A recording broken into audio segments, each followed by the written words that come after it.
Their house was even more elaborate than I expected, a cheerful red and white Georgian colonial mansion overlooking the bay.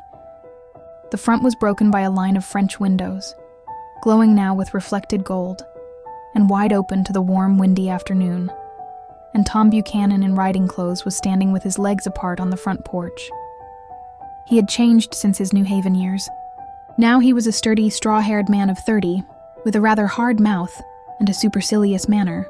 Not even the effeminate swank of his riding clothes could hide the enormous power of that body.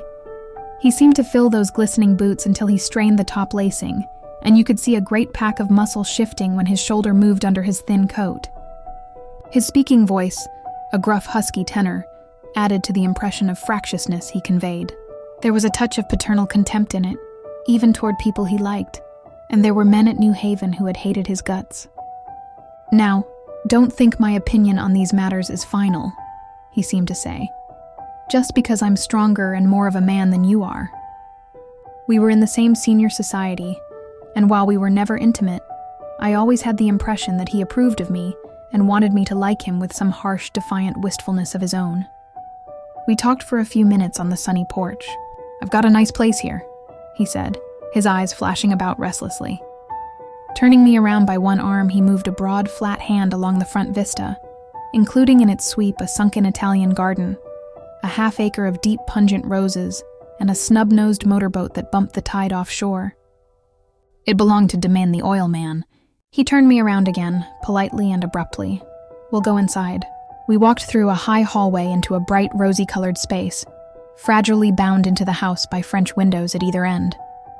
The windows were ajar and gleaming white against the fresh grass outside that seemed to grow a little way into the house. A breeze blew through the room, blew curtains in at one end and out the other like pale flags, twisting them up toward the frosted wedding cake of the ceiling, and then rippled over the wine-colored rug, making a shadow on it as wind does on the sea. The only completely stationary object in the room was an enormous couch on which two young women were buoyed up as though upon an anchored balloon. They were both in white, and their dresses were rippling and fluttering as if they had just been blown back in after a short flight around the house. I must have stood for a few moments listening to the whip and snap of the curtains and the groan of a picture on the wall. Then there was a boom as Tom Buchanan shut the rear windows, and the caught wind died out about the room, and the curtains and the rugs and the two young women ballooned slowly to the floor. The younger of the two was a stranger to me.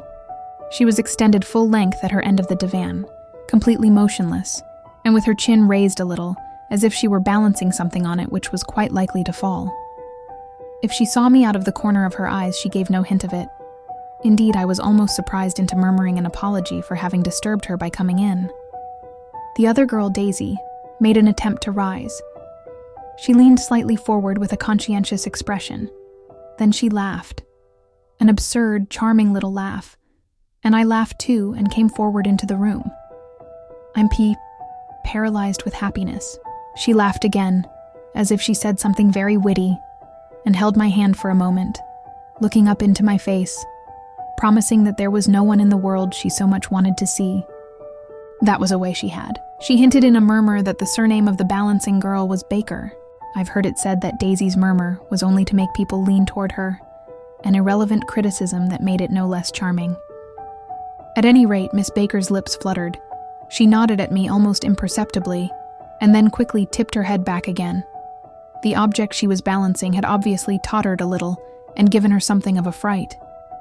Again, a sort of apology arose to my lips. Almost any exhibition of complete self-sufficiency draws a stunned tribute from me.